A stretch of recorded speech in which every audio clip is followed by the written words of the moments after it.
ಮಾಲಿ ಪಾಟೀಲ್, ನಿವೃತ್ತ ಮುಖ್ಯೋಪಾಧ್ಯಾಯರು, ಸರ್ಕಾರಿ ಹಿರಿಯ ಪ್ರಾಥಮಿಕ ಶಾಲೆ ಹೆಡ್ಡೋಣಿ ಗ್ರಾಮದಲ್ಲಿ ನಾನು ಸುಮಾರು 9 ವರ್ಷಗಳ ಕಾಲ ಮುಖ್ಯೋಪಾಧ್ಯಾಯನಾಗಿ ಕೆಲಸ ಮಾಡುವ ಒಂದು ಸಂದರ್ಭದಲ್ಲಿ ನಮ್ಮ ಮಹೇಶ್ ಸಹ ಶಿಕ್ಷಕರು ನಮ್ಮ ಸಿಬ್ಬಂದಿ ಸಹ ಶಿಕ್ಷಕರಾಗಿ ಕೆಲಸ ಮಾಡ್ತಿದ್ರು.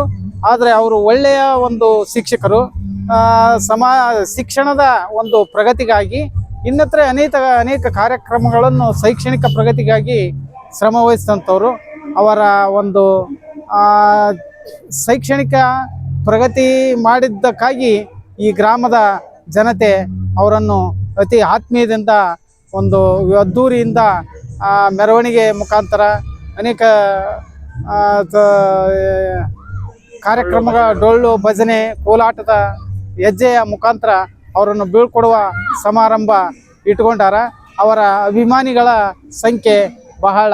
ಅನೇಕ ವಿದ್ಯಾರ್ಥಿಗಳು ಅವರಿಂದ ಗುಣಾತ್ಮಕ ಶಿಕ್ಷಣ ಪಡೆದು ಅನೇಕ ಹುದ್ದೆಗಳಲ್ಲಿ ಕೂಡ ಅದಾರ ಅಂತ ಹೇಳಕ್ಕೆ ನಾನು ಇಷ್ಟ.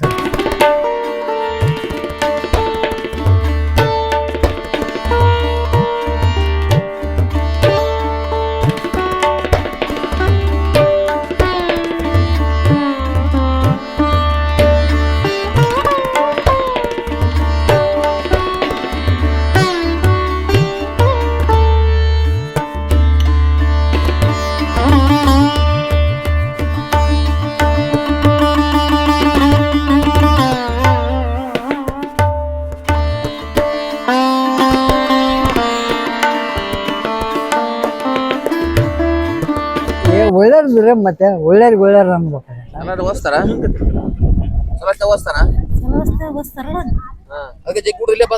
ಅವ್ರ ಹೆಸರು ಯಾರ? ಅವ್ರ ಹೆಸರು ಮಹೇಶ್ವರ. ಮತ್ ಮಹೇಶ್ವರ ಅಂದ್ರೆ ತಿಳಿಲ್ಲ. ಇವತ್ತು ಫಂಕ್ಷನ್ ಅವ್ರದೈತೆ. ಫಂಕ್ಷನ್ ಮತ್ತೆ ಅವ್ರದೈತೆ. ಚಲೋ ಮಾಡ್ತಾರವ.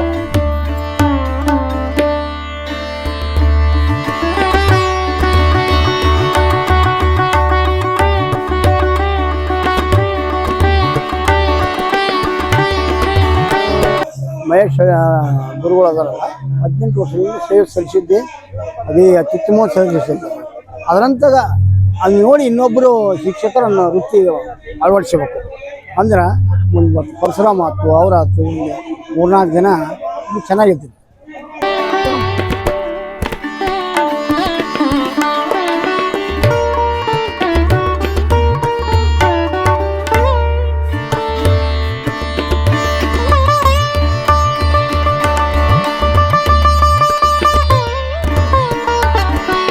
ಅವ್ರು ಭಾರಿ ಸರ್ ರೀ. ಅವ್ರು ಏನಪ್ಪ 18 ವರ್ಷ ಆಗೈತೆ ರೀ. ಬಂದು ಒಬ್ಬರಿಗೆ ಊರನರಿಗೆ ಹಂಗಾರಿ, ಹುಡುಗರಿಗೆ ಹಂಗಾರಿ, ಎಲ್ಲರಿಗೆ ಹಂಗೆ ನೋಡ್ರಿ. ಅವರಷ್ಟು ಭಾಳ ಪುಣ್ಯಾತ್ಮರಿ. ಅಷ್ಟಂತ ಮಾಸ್ತರ್ ಬಂದಾರನ ಅಷ್ಟೊಂದು ಇದು ಮಾಡಿ ಅದಾರ ರೀ. ಅವರು ಅದಾರ. ಇವರು ಅಷ್ಟು ಪುಣ್ಯಾತ್ಮರಿ ಯಾರಿಲ್ಲ. ಏನು ಒಬ್ರಿಗಿನ್ನ ಹಿರಿಯರಿಗೆ ಎರ್ದು ಬೀಳಾರಲ್ಲ, ಹ್ಞೂ ಅಂತಾರ. ಎಲ್ಲರಿಗೆ ಸಹ ತೊಗೊಂಡಾರ್ರಿ ಅವರು. ಅದಕ್ಕಂದ್ರೆ ಈ ನಮ್ಮ ಮನೆ ಎಷ್ಟು ಊರನ್ನವ್ರು ಬೇಕಾಗಿರಿ. ಅವ್ರಿಗೆ ಬಂಗಾರ ಬೆಳ್ಳಿ ಕೊಟ್ಟಿದ್ದೇನು ಇರ್ಗಿಲ್ರಿ. ಅವರು ಗುಣಕ್ಕಾಗಲಿ ಅವ್ರು ಇದಕ್ಕಾಗಲಿ ರೀ, ಅದಕ್ಕೆ ಕೊಡಕೈತಾರೆ ರೀ.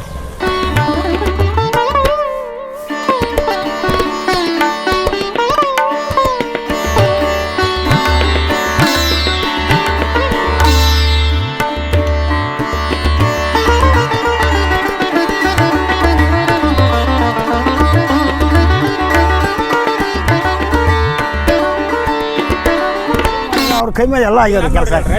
ಅಲ್ಲ, ಅವ್ರ ಕೈ ಮೇಲೆ ಎಲ್ಲ ಕೆಲಸ ಆಗ್ಯಾವ್ರಿ. ಅದ್ರ ಸಲುವಾಗಿ ಅದನ್ನ ಸ್ವಲ್ಪ ಇದನ್ನ ಮುಂದೆ ಕಳಿಸ್ಬೇಕಂತ ಮಾಡಿವ್ರಿ. ಶಾಲೆಯಾಗ ಊರಾಗ ಹುಡುಗರಿಗೆ ಹೆಂಗೆ ಓದಿಸ್ಯಾರ? ಚಲೋ ಹುಷಾರ ರೀ. ಚಲೋ ಹುಷಾರ. ಚಲೋ ಹುಷಾರ. ಆಯ್ತಾ? ಆಯ್ತು.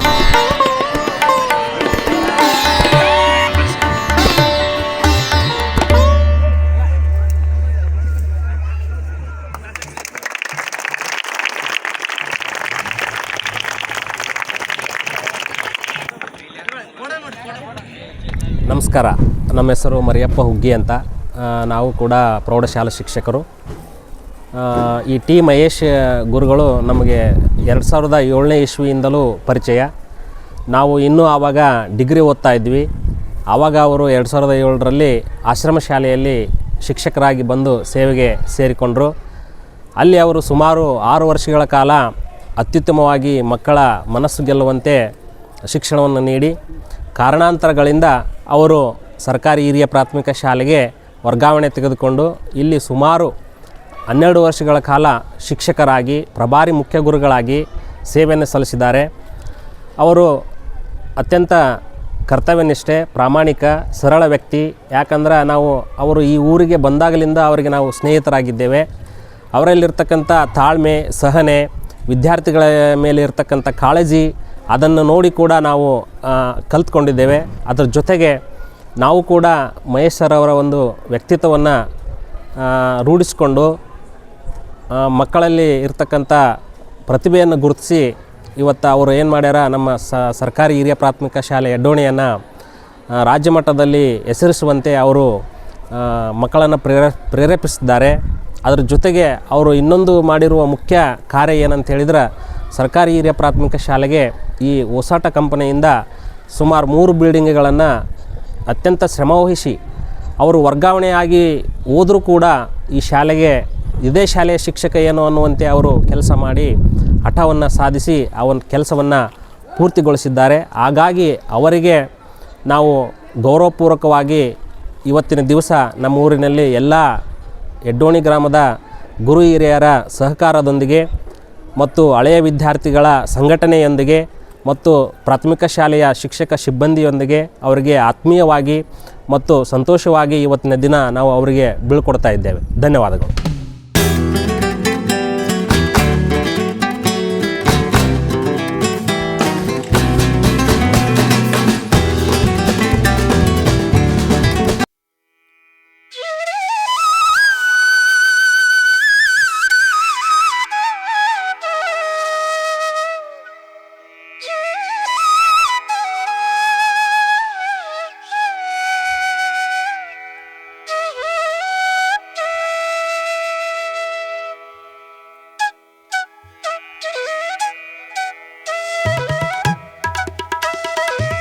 ನಮಸ್ತೆ.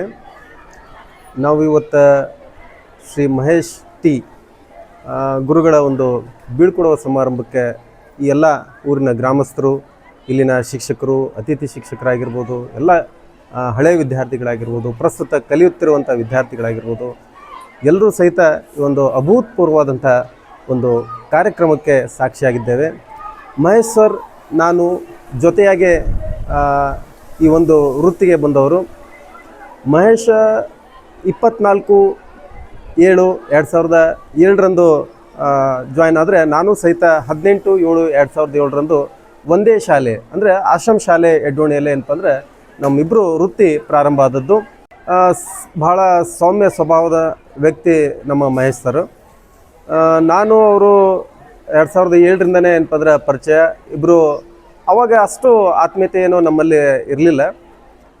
ನಂತರದಲ್ಲಿ ಬರ್ತಾ ಯಾವಾಗ 1 ವರ್ಷ 2 ವರ್ಷ ಹೋಯ್ತು, ಅಲ್ಲಿಂದ ಏನಪ್ಪ ಅಂದ್ರೆ ನಮ್ಮದೊಂದು ಬಾಂಡಿಂಗ್ ಏನಪ್ಪ ಅಂದ್ರೆ ಪ್ರಾರಂಭ ಆಯ್ತು.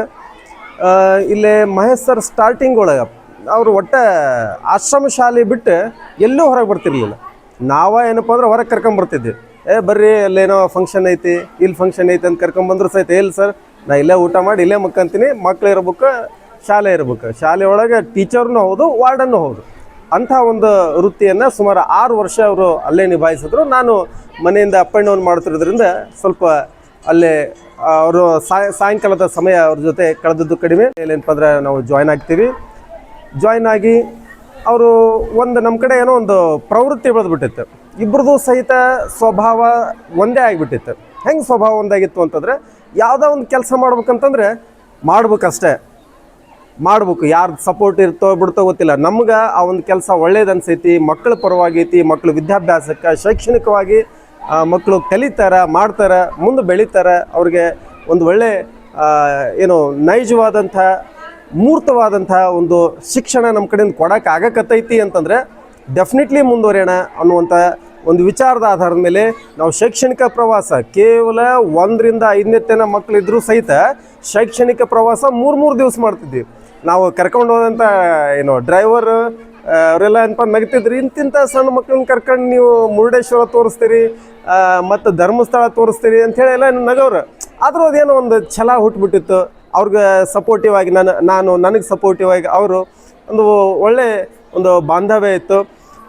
ನಂತರದಲ್ಲಿ ಏನಪ್ಪ ಅಂತಂದರೆ ನಾವು ಮಾತೃ ಇಲಾಖೆಗೆ ಏನಪ್ಪ ಅಂದ್ರೆ ಬರ್ಬೇಕಾಯ್ತು. ಆ್ಯಕ್ಚುಲಿ ಏನಪ್ಪ ಅಂದ್ರೆ ಅದು ಆಶ್ರಮ ಶಾಲೆ ಸಮಾಜ ಕಲ್ಯಾಣ ಇಲಾಖೆಯಿಂದ ರನ್ ಆಗುವಂಥದ್ದು. ನಾವು ಅಪಾಯಿಂಟ್ ಆದದ್ದು ಶಿಕ್ಷಣ ಇಲಾಖೆಯಿಂದ, ಏನೋ ಅಲ್ಲೇ ಲೆಂಟ್ ಅಂತ ಹೇಳಿ ನಮ್ಗೆ ಕೊಟ್ಬಿಟ್ಟಿದ್ರು. ನಂತರ ನಾವು ಅಲ್ಲಿಂದ ಒಳ್ಳೆ ಆದ್ರೇನು ನಮ್ಮ ಮಾಡಬೇಕು ಅಥವಾ ವೃತ್ತಿಯೊಳಗೆ ಏನಾದರೂ ಸಾಧಿಸ್ಬೇಕು ಅನ್ನುವಂಥ ಯಾವುದೇ ಒಬ್ಬ ಶಿಕ್ಷಕ ಅಂಥ ಶಾಲೆ ಒಳಗೆ ಸ್ಟಾರ್ಟಿಂಗ್ ಒಳಗೆ ಸಿಕ್ಕಿದ್ದು ನಮ್ಗೆ ಪುಣ್ಯ. ಅದು ಅಂಥ ಶಾಲೆ ಒಳಗೆ ಕೆಲಸ ಮಾಡ್ಬೇಕು. ಅಲ್ಲಿ ಇದ್ರೂ ಸಹಿತ ನಾವು ಅಲ್ಲಿ ಒಂದು ಟ್ರೆಂಡ್ ಹಾಕಿಬಿಟ್ಟಿದ್ವಿ. ಕೇವಲ 25 ಮಕ್ಕಳು, 25 ಮಕ್ಕಳಲ್ಲಿ ಇಲ್ಲಿ ನೆಕ್ಸ್ಟು ಪ್ರೈಮರಿ ಸ್ಕೂಲ್ ಹೋದವು ಅಂದರೆ ಇಲ್ಲಿ ಅವಾಗೊಂದು ಸಮಸ್ಯೆ ಇತ್ತು. ಇಲ್ಲಿ ಎಡ್ಡೋಣಿ ಒಳಗೆ ಏನು ಸಮಸ್ಯೆ ಇತ್ತು ಅಂತಂದರೆ ಸ್ವಲ್ಪ ಆರ್ಥಿಕವಾಗಿ ತೊಂದರೆ ಇರ್ಬೋದು ಅಂತ ಎಲ್ಲ ಸಮಸ್ಯೆ ಇತ್ತು. ಆ ಸಮಸ್ಯೆಯಾಗಿ ಮಕ್ಳು ಏನು ಮಾಡ್ತಿದ್ವು ಅಂದರೆ ಇಲ್ಲಿ ಸುತ್ತಮುತ್ತ ಹತ್ತಿ ಪ್ಲಾಟ್ ಇತ್ತು, ಹತ್ತಿ ಪ್ಲಾಟು ಅಥವಾ ಇನ್ನು ಉಳಿದಂಥ ಕ್ರಾಸ್ ಪಾಲಿನೇಷನ್ ಎಲ್ಲ ಇರ್ತಿತ್ತು. ಅಂಥ ಇದಕ್ಕೇನಪ್ಪ ಅಂದ್ರೆ ನೆಕ್ಸ್ಟ್ ಪೇರೆಂಟ್ಸ್ ಏನು ಮಾಡಿಬಿಡ್ತಿದ್ರು 6ನೇದಾಗ 5ನೇದಾಗ ಹಂಗೆಲ್ಲ ಹೋದಾಗ ಏನಪ್ಪ ಮಕ್ಕಳನ್ನ ಡ್ರಾಪ್ಔಟ್ ಆಗಿಬಿಡ್ತದೆ. ಜಾಸ್ತಿ ಜನ ಮಕ್ಳು ಏನಪ್ಪ ಅಂದ್ರೆ ನೆಕ್ಸ್ಟ್ ಹೈಯರ್ ಎಜುಕೇಷನ್ಗೆ ಹೈಯರ್ ಎಜುಕೇಷನ್ ಅಂದರೆ ಏನಲ್ಲ 6th ಸ್ಟ್ಯಾಂಡರ್ಡ್ಗೆ ಅಡ್ಮಿಷನ್ ಆಗ್ತಿರ್ಲಿಲ್ಲ. ಅದನ್ನು ನಾವು ಮನಗಂಡಂಥ ಮಹೇಶ್ ಸರ್ ಆಗಿರ್ಬೋದು, ನಾನಾಗಿರ್ಬೋದು, ಎಸ್ಪೆಷಲಿ ಮಹೇಶ್ ಸರ್ ಸ್ವಲ್ಪ ಜಾಸ್ತಿ ಫೋಕಸ್ ಮಾಡಿದವರು. ನಾವು ಆವಾಗಲಿಂದನೇ ಪ್ಲ್ಯಾನ್ ಮಾಡಿ 25 ಮಕ್ಕಳು ಬೇರೆ ಬೇರೆ ಊರಿನಿಂದ ಬರ್ತಿದ್ರು. ಆ 25 ಮಕ್ಕಳಲ್ಲಿ ಕನಿಷ್ಠ 15ರಿಂದ 18 ವಿದ್ಯಾರ್ಥಿಗಳನ್ನಾದರೂ ನಾವು ಮೊರಾರ್ಜಿ ದೇಸಾಯಿಗೆ ಸೇರಿಸಲೇಬೇಕು ಅನ್ನುವಂಥ ವಿಚಾರದೊಂದಿಗೆ ಮಹೇಶ ನಾನು ಜೊತೆಗೆ ಕೆಲಸ ಮಾಡ್ತಿದ್ವಿ. ಅವ್ರಿಗೆ 3-4ನೇತೆ ಅನ್ನುವತ್ಲೆ ಏನಪ್ಪ ಅಂದ್ರೆ ಬೇಸಿಕ್ ಕನ್ನಡ ಆಗಿರ್ಬೋದು, ಬೇಸಿಕ್ ಇಂಗ್ಲೀಷ್ ಆಗಿರ್ಬೋದು, ಬೇಸಿಕ್ ಮ್ಯಾಥಮೆಟಿಕ್ಸ್ ಆಗಿರ್ಬೋದು, ಬೇಸಿಕ್ ಸೈನ್ಸ್ ಆಗಿರ್ಬೋದು, ಇವನ್ನೆಲ್ಲನೂ ಏನಪ್ಪ ಅಂದ್ರೆ ಪ್ರಾಕ್ಟೀಸ್ ಮಾಡಿಸಿ ಮಾನಸಿಕ ಮೆಂಟಲ್ ಎಬಿಲಿಟಿ ಅನ್ನುವಂಥ ಸಬ್ಜೆಕ್ಟ್ ಆಗಿರ್ಬೋದು ಇಬ್ಬರೂ ಸಹಿತ ಏನಪ್ಪ ಜೊತೆಗೆ ಕೆಲಸ ಮಾಡಿ ಸುಮಾರು ಒಂದು ಬ್ಯಾಚ್ ಒಳಗೆ 25 ಮಕ್ಕಳಲ್ಲಿ ನಾವು 15ರಿಂದ 18 ಮಕ್ಕಳನ್ನ ಏನಪ್ಪ ಅಂದ್ರೆ ಮೊರಾರ್ಜಿ ದೇಸಾಯಿ ಸ್ಕೂಲ್ಗೆ ಸೇರಿಸಿದ್ವಿ.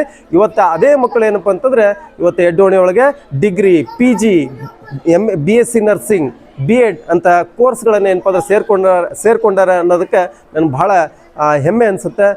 ಜೊತೆಗೆ ಏನಪ್ಪ ಅಂತಂದರೆ ನಂತರದಲ್ಲಿ ನಾವಿಬ್ಬರೂ ಸಹಿತ ಇಲ್ಲೇ ಎಡ್ಡೋಣಿ ಪ್ರಾಥಮಿಕ ಶಾಲೆಗೆ ನಾವು ಇಲಾಖೆ ಬದಲಾವಣೆ ಮಾಡಿಕೊಂಡು ಮಾತೃ ಇಲಾಖೆ ಶಿಕ್ಷಣ ಇಲಾಖೆಗೆ ಏನಪ್ಪ ಅಂದ್ರೆ ಇಬ್ಬರೂ ಬರ್ತೀವಿ. ನಂತರ ನಂದು BSc B.Ed ಆಗಿರೋದ್ರಿಂದ ಈ ಒಂದು ಇಲಾಖೆ ಒಳಗೆ ಪ್ರಮೋಷನ್ ಸಿಗುತ್ತಾ ನಾನು ಗೌರ್ಮೆಂಟ್ ಹೈಸ್ಕೂಲ್ ನವಲಹಳ್ಳಿಗೆ ಏನಪ್ಪ ಅಂದ್ರೆ ಜಾಯ್ನ್ ಆಗ್ತೀನಿ. ಆ ಸಂದರ್ಭದಲ್ಲಿ ಭಾಳ ಸಮಸ್ಯೆ ಏನಾಯಿತು ಅಂತಂದರೆ ನಾನು ನಮ್ಮ ಆತ್ಮೀಯ ಸ್ನೇಹಿತರು ನಿಂಗರಾಜ್ ಅಂಥೇಳಿ, P ಮಾಸ್ಟ್ರು ಮರ್ದಾನಲಿ ಅಂಥೇಳಿ, ಮಹೇಶ್ ಸರ್ ಅಂಥೇಳಿ, ಜಗದೀಶ್ವರ ಅಜ್ಜರು, ಇದೆಲ್ಲ ಒಂದು ಅತ್ಯುತ್ತಮವಾದಂಥ ಟೀಮ್ ಸೇರಿಬಿಟ್ಟಿತ್ತು. ನಾನು ಈಗ ಬೇರೆ ಬೇರೆ ಸ್ಕೂಲೇ ನೋಡ್ತೀವಿ ನಾವು. ಇವತ್ತು ಅವ್ರು ರಜೆ ತಗೊಂಡಾರೆ, ಇವತ್ತು ನನಗೆ ಬೇಕೆ, ಹಿಂಗೆ ರಜೆ ಸಂಬಂಧ ಬಡ್ದಾಡಿದ್ ನೋಡಿವಿ. ಆದರೆ ನಮ್ಮದು ಒಂದು 5 ಜನರ ಟೀಮ್ ಹೆಂಗಿತ್ತು ಅಂತಂದರೆ ಇವತ್ತು ಅವ್ರು ಬಿಟ್ಟಾರ ಅಂದ್ರೆ ನನಗೆ ಇಷ್ಟು ಕ್ಲಾಸ್ ಸಿಗ್ತಾವ ಅನ್ನೋ ಒಂದು ಸ್ವಾರ್ಥ ಏನಪ್ಪ ಅಂದ್ರೆ ಎಲ್ಲರ ಕಡೆ ಇತ್ತು. ಹೀಗಾಗಿ ಮಕ್ಕಳಲ್ಲಿ ಬೇಸಿಕ್ ನಾಲೆಜ್ನ ಇಂಡ್ಯೂಸ್ ಮಾಡೋದ್ರೊಳಗೆ ಡೆಫಿನೆಟ್ಲಿ ನಾವು ಸಮ್ ಪರ್ಸೆಂಟೇಜ್ ಮ್ಯಾಕ್ಸಿಮಮ್ ಏನಪ್ಪ ಅಂದ್ರೆ ನಾವು ಸಕ್ಸಸ್ ಆಗಿರುವಂಥ ಎದೆ ತಟ್ಕೊಂಡು ಏನಪ್ಪ ಅಂತಂದ್ರೆ ಮಹೇಶ್ ಸರ್ ಜೊತೆಗೆ ಕೆಲಸ ಮಾಡಿ ಅಂತ ಹೇಳಕ್ಕೆ ಭಾಳ ಎಲ್ಲರೂ ಏನಪ್ಪ ಅಂದ್ರೆ ಇಂಥ ಒಂದು ಸಂದರ್ಭದೊಳಗೆ ಎಲ್ಲರೂ ಟ್ರಾನ್ಸ್ಫರ್ ಆಗಿಬಿಟ್ವಿ. ಕೇವಲ ಮಹೇಶ್ ಸರ್ ಮಾತ್ರ ಉಳಿದ್ರು. ಈ ಹಿಂದೆ ಎಲ್ಲ ಚಲೋ ಇತ್ತಪ್ಪ, ಈಗೇನೋ ಕೆಟ್ಟಬಿಡ್ತು ಅನ್ನುವಂಥ ಮನೋಭಾವ ಬರಬಾರ್ದು ಅನ್ನುವಂಥ ದೃಷ್ಟಿಯಿಂದ ಸಂಪೂರ್ಣ ಏನಪ್ಪ ಅಂದರೆ ಎಲ್ಲ ಜವಾಬ್ದಾರಿಯನ್ನು ಹೆಗಲ ಮೇಲೆ ಹೊತ್ಕೊಂಡು ಪ್ರಭಾರಿ ಮುಖ್ಯ ಶಿಕ್ಷಕರಾಗಿ ಇಲ್ಲೇ ಸೇವೆ ಸಲ್ಲಿಸಿ ಕೇವಲ ಶೈಕ್ಷಣಿಕವಾಗಿ ಮಾತ್ರ ಅಲ್ಲ, ಶಾಲೆಗೆ ಭೌತಿಕವಾದಂಥ ಸೌಲಭ್ಯಗಳನ್ನು ರಾಸಿ ಸೀಡ್ಸ್ ಅವರಿಂದ ಏನಪ್ಪ ಭೋಜನಾಲಯ ಆಗಿರ್ಬೋದು, ಹೊಸಾಟದಿಂದ ಏನಪ್ಪ ಅಂತಂದರೆ ಹೊಸ ಬಿಲ್ಡಿಂಗ್ ಆಗಿರ್ಬೋದು, ಶಾಲೆಯ ಸಂಪೂರ್ಣ ಉಸ್ತುವಾರಿ ಹೊತ್ಕೊಂಡು ಶಾಲೆ ಕ್ವಿಜ್ನಲ್ಲಿ ಪಾರ್ಟಿಸಿಪೇಟ್ ಎಲ್ಲ ರಂಗದಲ್ಲೂ ಏನಪ್ಪ ಅಂದ್ರೆ ಮಕ್ಕಳನ್ನು ಶೈಕ್ಷಣಿಕವಾಗಿ ಅಭಿವೃದ್ಧಿಪಡಿಸಿದ್ರು, ಶಾಲೆಯನ್ನು ಭೌತಿಕವಾಗಿ ಅಭಿವೃದ್ಧಿಪಡಿಸಿದಂಥ ಈ ಒಂದು ಶಾಲೆಯ ಒಬ್ಬ ಹರಿಕಾರ ಅತ್ಯುತ್ತಮ ಒಳ್ಳೆ ಶೈಕ್ಷಣಿಕ ಹರಿಕಾರ ಅಂಥೇಳಿ ನಾನು ಹೇಳಕ್ಕೆ ಇಚ್ಛಪಡ್ತೀನಿ. ಇವತ್ತು ಸರ್ಗೆ ಏನಪ್ಪ ಬೀಳ್ಕೊಡುವ ಸಮಾರಂಭ ಮಾಡಿವ್ ಖರೆ, ಆದರೆ ಅವ್ರು ನಾವು ನೈಜವಾಗಿ ಏನಪ್ಪ ಬೀಳ್ಕೊಡೋಕತ್ತಿಲ್ಲ. ಅವ್ರು ಯಾವಾಗಲೂ ಏನಪ್ಪ ಅಂದ್ರೆ ನಮ್ಮ ಮನಸ್ಸಿನೊಳಗೆ ನಮ್ಮ ಮನೋಭಾವದೊಳಗೆ ಏನಪ್ಪ ಅಂದ್ರೆ ಸ್ಮೃತಿ ಪಟಲದಾಗ ಯಾವಾಗಲೂ ಅವ್ರು ಇರ್ತಾರೆ ಅಂತ ಹೇಳ್ತಾ ನಾನು 2 ಮಾತುಗಳನ್ನು ಮುಗಿಸ್ತೀನಿ. ಜೈ ಹಿಂದ್. ನಿನ್ನ ಹೆಸರೇನು? ನನ್ನ ಹೆಸರು ಹನುಮಮ್ಮನಪ್ಪ. ಕರಿಯನ್ಮಮ್ಮ. ಮಹೇಶ್ ಸರ್ನ ಯಾವಾಗಿಂದ ನೋಡಿವ, ಅವ್ರ ಬಗ್ಗೆ ಏನು ತಿಳ್ಕೊಂಡು ಹೇಳು. ಏನು ತಿಳ್ಕೊಬೇಕಪ್ಪ, ಚಲೋ ಅದಾರ ಅವರು ಅಲ್ವಾ? ಹುಡ್ರ ವಿಷಯದಲ್ಲಿ ಮಾತ್ರ ಚಲೋ ಶಾಲೆ ಕಲಿಸ್ಯಾನೇನಪ್ಪ. ಆತ ಈಟಿದ್ದಲ್ಲಿದ್ದ ಬಂದಲ್ಲಿದ್ದಾನ ನಮ್ಮೂರು ಬಿಟ್ಟಿಲ್ಲ, ಇದ ಊರಾಗ ಇದ್ದ. ಅಂದ್ರೆ ನಮ್ಮ ಊರಾಗ ಏನು ನ್ಯಾಯ ಮಾಡಿಲ್ರಿ ಬೇಷ ಬಂದ ಮೇಲೆ ಯಾರು ಕೂಡ ಗುದ್ದಾಡಿಲ್ರಿ ಯಾರು ಕೂಡ ನ್ಯಾಯ ಮಾಡಿಲ್ರಿ ಹುಡ್ರನ್ನ ಚಲೋ ಸಾಲಿ ಕಲಿಸ್ಯಾನ್ರಿ ಏನ್ರಿ ಮತ್ತು ಈಗ 15 ವರ್ಷ ಆತ್ರಿ ನಮ್ಮ ಊರಿಗೆ ಬಂದು ಮತ್ತೇನ